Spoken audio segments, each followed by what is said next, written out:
Hello बाळको, આપણે ધોરણ 6 નું ગણિત જેમાં સ્વાધ્યાય 3.3 કરીએ છીએ। એમાં આપણો પહેલો સવાલ છે કે વિભાજ્યતાની ચાવીનો ઉપયોગ કરીને 2 વડે 3 વડે 4 5 6 8 9 10 11 વડે વિભાજ્ય છે તેવી સંખ્યા નક્કી કરવાની છે। એટલે કે આપણને જે સંખ્યા આપી છે, આ આપણને સંખ્યાઓ આપી છે તે આ નંબર આપ્યા છે તેના વડે વિભાજ્ય છે કે નથી તે આપણે લખવાનું છે। બાળકો, આના માટે એક વખત યાદ અપાવી દઉં કે આના માટે આપણને ચાવી આવડવી ખૂબ જરૂરી છે। મેં તમને ચાવી શીખવાડી છે, ન આવડતી હોય તો તમે પાછી એક વખત યાદ કરી લેજો। ચાવી આવડશે તો તમારાથી આ ફટાફટ થશે। હવે આપણે જોઈએ આ બેની ચાવી છે, તો સૌથી પહેલાં આપણે બેની જ ચાવી લઈએ। બેની ચાવી શું છે બાળકો? બેની ચાવી એ છે કે જે સંખ્યા છે એનો એકમનો અંક 0 2 4 6 કે 8 હોવો જોઈએ, તો એ 2 વડે વિભાજ્ય હોઈ શકે। આપણે જોઈએ અહીંયા શું છે, એકમનો અંક 8, તો આ વિભાજ્ય છે કે નથી? તો આ વિભાજ્ય છે। અહીંયા 0 છે એટલે આ પણ 2 વડે વિભાજ્ય છે। અહીંયા 6 છે તો આ પણ વિભાજ્ય છે। હવે અહીંયા 5 આપ્યું છે બાળકો, એટલે આ વિભાજ્ય નથી। અહીંયા 6 છે તો આ વિભાજ્ય છે। અહીંયા 0 છે તો આ પણ વિભાજ્ય છે। અહીંયા 4 છે તો આ પણ 2 વડે વિભાજ્ય છે। વિભાજ્ય મતલબ કે બાળકો 2 વડે આપણે એને આસાનીથી ભાગી શકીએ। જેની શેષ 0 આવે, જેની શેષ 0 આવે એને વિભાજ્ય સંખ્યા કહેવાય। અહીંયા 6 છે તો એને પણ 2 વડે ભાગી શકાય। અહીંયા 0 છે એને પણ ભાગી શકાશે। 9 બાળકો 9 આપ્યો છે એકમની સ્થાન ઉપર, તો એને આપણે 2 વડે ભાગી શકીએ નહીં, એટલે આ વિભાજ્ય સંખ્યા નથી। હવે આપણે 3ની ચાવી જોઈએ। 2ની ચાવી બાળકો યાદ કરી લીધી કે જેનો એકમનો અંક શું હોય? 0 2 4 6 કે 8, તો એ 2 વડે વિભાજ્ય છે। હવે 3 વડે બાળકો 3ની ચાવી શું છે કે આપેલ અંકનો સરવાળો કરવાનો। આપેલ અંક જેટલા છે એ બધાનો સરવાળો કરવાનો।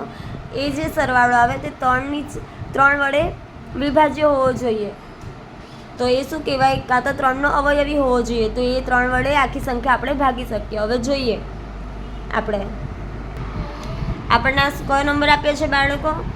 1 2 અને 8, એટલે 1 ને 2 3, 3 ને 8 11, 11 3નો અવયવી નથી, એટલે આપણે આ સંખ્યાને 3 વડે ભાગી શકીએ નહીં। હવે આ શું છે? 9 ને 9 18, તો 18 એ 3નો અવયવી છે, 3 છંગ 18 થાય, એટલે આ આખી સંખ્યા 3નો અવયવી કહેવાય। હવે આનો સરવાળો કેટલો થાય બાળકો?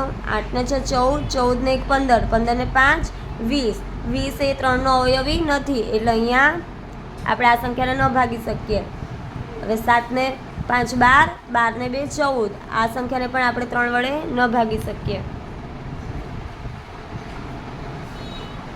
6 ને 6 12, 12 ને 6 18, 18 ને 6 26, 26 બરાબર છે, તો 26 એ 3નો અવયવી નથી, તો આને પણ આપણે ભાગી શકીએ નહીં। હવે આ 6 ને 3 9, 9 ને 9 18, 19 20 અને 21, આનો ટોટલ 21 થાય છે। 21 3નો અવયવી છે, તો આપણે આખી સંખ્યાને 3 વડે ભાગી શકીએ। હવે 4 ને 2 6, 6 ને 9 15, 15 ને 7 22, 22 ને 1 23, 24 25 26 27, 27 પણ 3નો અવયવી છે, એટલે આપણે આ સંખ્યાને 3 વડે ભાગી શકશું। 8 ને 2 10, 10 ને 5 15, 15 ને 6 21, 21 એ 3નો અવયવી છે, તો આપણે આને 3 વડે ભાગી શકશું। 6 ને 3 9, તો એને પણ આપણે 3 વડે ભાગી શકીએ। 4 ને 6 10, 10 ને 8 18, 19 20 21, 21 ને 9 30, તો 30ને આપણે 3 વડે ભાગી શકીએ, એટલે આ પણ 3નો અવયવી છે। જોયું બાળકો, આપણને ચાવી આવડશે તો જ આપણે આ ફટાફટ કરી શકશું, એટલે આપણે ભાગાકારની જરૂર નહીં પડે જો આપણને ચાવી આવડતી હશે તો। હવે શું છે બાળકો? આ 4ની ચાવી। 4ની ચાવી શું છે બાળકો? કે છેલ્લા 2 નંબર જે સંખ્યા આપી છે એ 2ના છેલ્લા 2 નંબર જો 4 વડે ભાગી શકાતા હોય, 4નો અવયવી હોય, તો આપણે આખી સંખ્યાને 4 વડે ભાગી શકીએ। હવે આપણને છેલ્લા 2 નંબર અહીંયા કયા છે? એકમ દશક, અહીંયા 28, તો 28ને આપણે 4 વડે ભાગી શકીએ?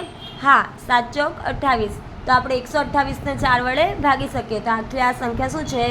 4 વડે વિભાજ્ય. હવે 90ને આપણે 4 વડે ભાગી શકીએ બાળકો? આપણે 90ને 4 વડે ન ભાગી શકીએ. જો અહીંયા તમને ભાગાકાર કરીને બતાવું.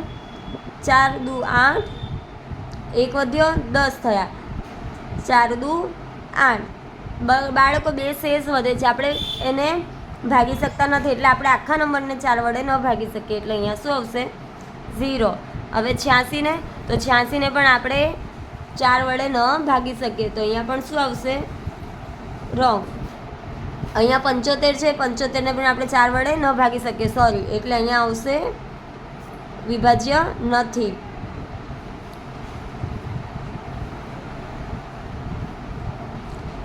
પાછું 86 આવ્યું, આપણે એને 4 વડે વિભાજ્ય નથી. 10 આવ્યું, 10 પણ 4 વડે વિભાજ્ય નથી. 14 આવ્યું, 14 પણ 4 વડે વિભાજ્ય નથી. 56 એ 4 વડે વિભાજ્ય છે, 56ને આપણે ભાગી શકીએ. 14 ચોક 56, એટલે આખી સંખ્યાને ભાગી શકશું. હવે અહીંયા શું છે? 60. તો 60 પણ આપણે 4 વડે ભાગી શકીએ.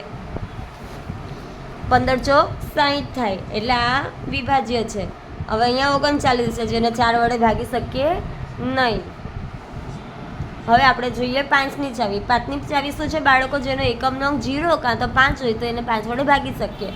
તો અહીંયા 8 છે, તો આ વિભાજ્ય નથી. અહીંયા 0 છે, તો આ વિભાજ્ય છે. અહીંયા 6 છે, તો આ વિભાજ્ય નથી. પછી અહીંયા 5 છે, વિભાજ્ય છે. 6 વિભાજ્ય નથી. 0 એ વિભાજ્ય છે. 4 વિભાજ્ય નથી. 6 વિભાજ્ય નથી. 0 વિભાજ્ય છે. અને 9 વિભાજ્ય નથી. ખબર પડી બાળકો? હવે 6ની ચાવી. બાળકો 6ની ચાવી શું છે? કે જે 2 અને 3 બંને વડે વિભાજ્ય છે, તો એ ઓટોમેટિક 6 વડે વિભાજ્ય છે. જો અહીંયા આપણે 2 વડે વિભાજ્ય તો છે, પણ આ 3 વડે નથી, તો આ 6 વડે પણ નથી. આ બંને 2 અને 3 બંને વડે છે, તો 6 વડે પણ થશે.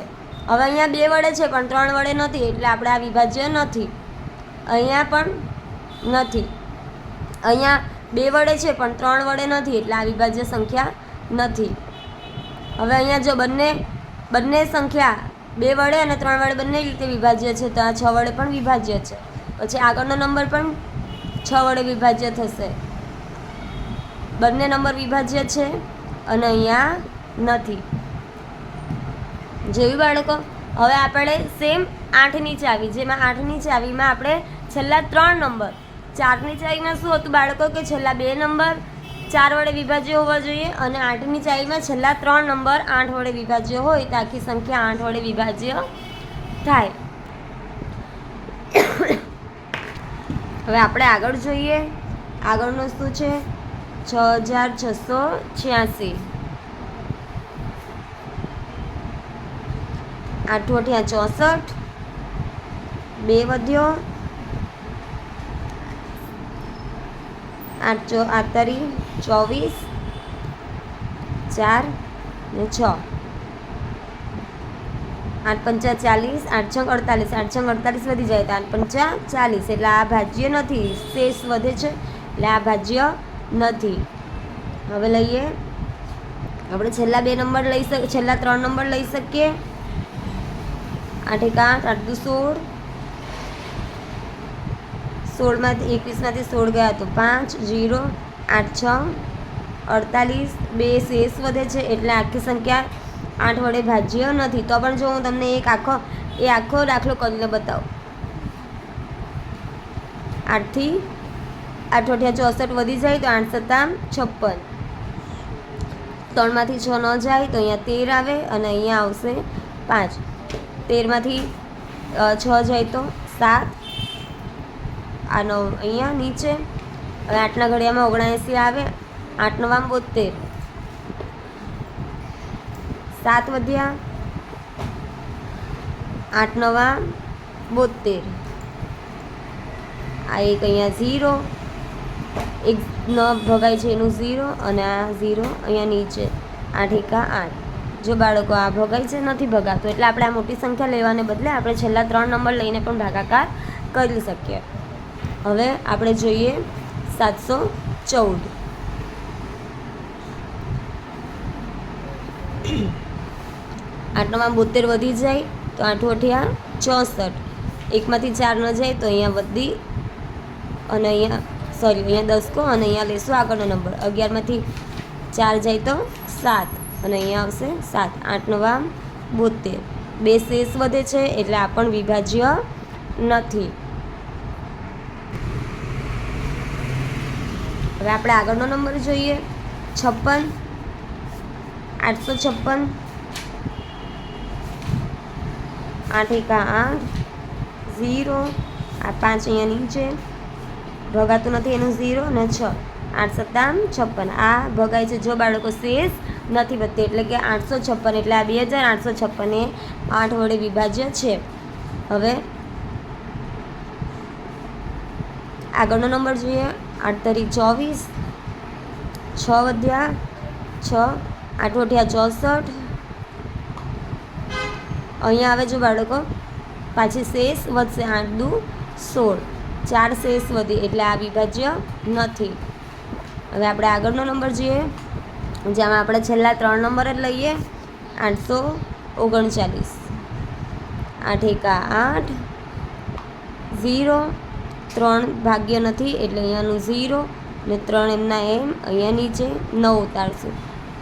8 તારી 8 ચોક 32, 8 પંચા 40 વધી જાય તો 8 ચોક 32, અહીંયા 7 વધ્યો, 7 શેષ વધે છે એટલે આ પણ વિભાજ્ય નથી.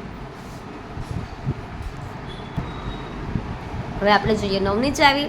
તો 9ની ચાવી પણ એ શું છે બાળકો કે બધાનો સરવાળો કરી અને જો એ 9નો અવયવી હોય તો 9 વડે એને આપણે ભાગી શકશું. હવે આનો સરવાળો શું થાય છે? 8 9 10 ને 1 11, 11 9નો અવયવી નથી એટલે આ વિભાજ્ય નથી. 9 ને 9 18, 18 એ 9નું વિભાજ્ય છે એટલે આ આખી સંખ્યા 9 વડે આપણે ભાગી શકશું. 5 ને 1 6, 6 ને 6 12, 12 ને 8 20, આપણે 20 એ 9નો અવયવી નથી. 7 ને 2 9, 9 ને 5 14, એ પણ 9નો અવયવી નથી. 6 તરી 18, 18 ને 8 26, જે 9નો અવયવી નથી. 6 ને 3 9, 9 ને 9 18, 19 20 21, 21 એ 9નો અવયવી નથી. 4 ને 2 6, 6 ને 9 15, 15 ને 7 22, 22 ને 1 23, 24 25 26 27, 27 એ 9નો અવયવી છે. 8 ને 2 10, 10 ને 5 15, 15 ને 6 21, 21 એ 9નો અવયવી નથી. 6 ને 3 9, એટલે એ 9નો અવયવી છે. 4 ને 6 10, 10 ને 8 18, 19 20 21, 21 ને 9 30, 30 એ 9નો અવયવી નથી. હવે 10ની ચાવી શું છે બાળકો? સિમ્પલ. 10ની ચાવીમાં ખાલી એક જ વસ્તુ યાદ રાખવાનું કે એકમનો અંક શું હોવો જોઈએ? 0, તો જ એ 10નો અવયવી છે, બાકી એ 10નો અવયવી નથી. તો અહીંયા 8 છે એટલે આ 10નો અવયવી નથી. 0 પછી 6 છે તો નથી, 5 નથી, 6 નથી, 0, 4 નથી, 6 નથી, 0 છે અને 9 નથી. હવે આપણે જોઈએ 11ની ચાવી બાળકો. 11ની ચાવી શું હતી? 11ની ચાવી એ હતી કે આપણે એકમનો જમણી બાજુથી ડાબી બાજુ જવાની, એકી સંખ્યા લેવાની અને પછી એનો સરવાળો કરવાનો, પછી બેકી સંખ્યાનો સરવાળો કરવાનો અને એ બંનેના તફાવતમાં જે જવાબ આવે તે જ 11 વડે ભાગી શકાતું હોય તો જ એ 11 વડે ભાગી શકાય. હું તમને એક ઉદાહરણ આપેલું સમજાવું. પહેલું ઉદાહરણ શું છે? 128. તો આપણે પહેલાં એક એક અંક લઈએ. એકી સંખ્યા 1 અને 8 તો કેટલા થાય? 9. પછી બીજી બાજુ શું છે? ખાલી 2 છે તો 9માંથી 2 આ બંનેનો તફાવત લેવાનો છે. 9 - 2 એટલે 7 આવ્યો.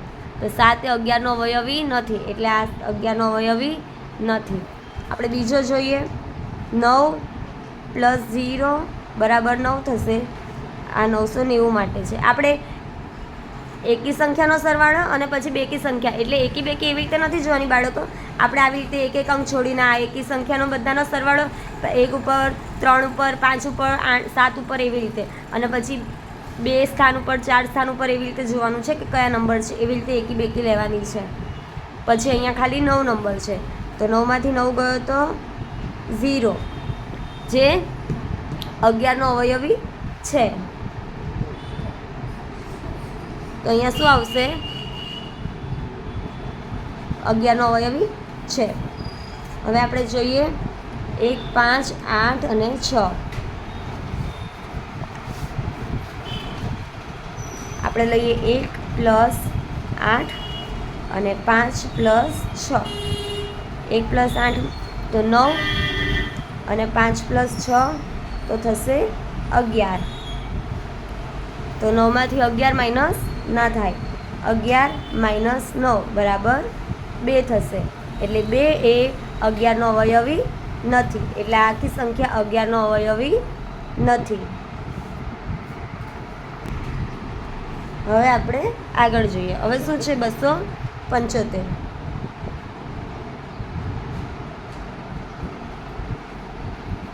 275 તો 2 અને 5 અને અહીંયા 7. 2 ને 5 કેટલા થાય બાળકો? 7. અને આ 7, તો 7 - 7 કેટલા થાય? 0. 0 એ 11નો અવયવી છે. હવે શું છે? 8, 8. તો આપણે લઈશું 6 + 8 અને 6 + 6. 8 ને 6 14 અને 6 ને 6 12. 14માંથી 12 ગયા તો 2 વધ્યા. એટલે આ 2 11નો અવયવી નથી. હવે આપણે આગળનો સમ જોઈએ. આપણે લખીએ. રકમ શું છે બાળકો? 6, 3, 9, 2, 1, 0. 6 + 9 + 1, 3 + 2 + 0. 6 ને 9 15, 15 ને 1 16. આનો સરવાળો 16 થશે અને આનો 5. તો 16 - 5 કેટલા થાય બાળકો? 11. 11 આવી ગયા, તો 11 એ 11નો અવયવ છે. હવે આપણે આગળ જોઈએ. 4, 2, 9, 7, 1, 4. 4 + 9 + 1, 2 + 7 + 4. 9 ને 4 13, 13 ને 1 14, 7 ને 2 9, 10 11 12 13. 14 - 13 થાય કેટલા બાળકો? 1. તો 1 એ 11નો અવયવી ન કહેવાય. 2, 8, 5, 6. તો 2 + 5 અને 8 + 6. 5 ને 7 અને 8 ને 6 14. તો 14 - 7 કેટલા થાય? 7. 7 એ 11નો અવયવી ન કહેવાય.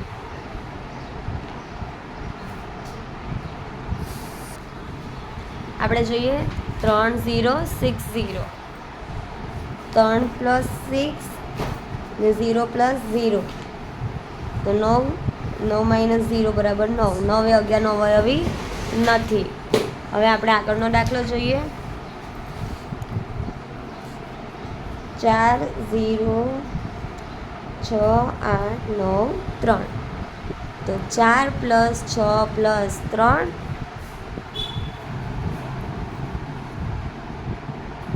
પછી 0 + 8 + 9. 6 ને 4 10, 10 ને 3 13. 8 ને 9 8 ને 8 16 ને 1 17. તો 17 - 13 કેટલા થાય બાળકો? 4. તો આ પણ 11નો અવયવી નથી. પડી સમજ બાળકો? આના માટે તમને ચાવી આવડવી ખૂબ જરૂરી છે. ચાવી આવડશે તો તમને આ ફટાફટ આવડી જશે.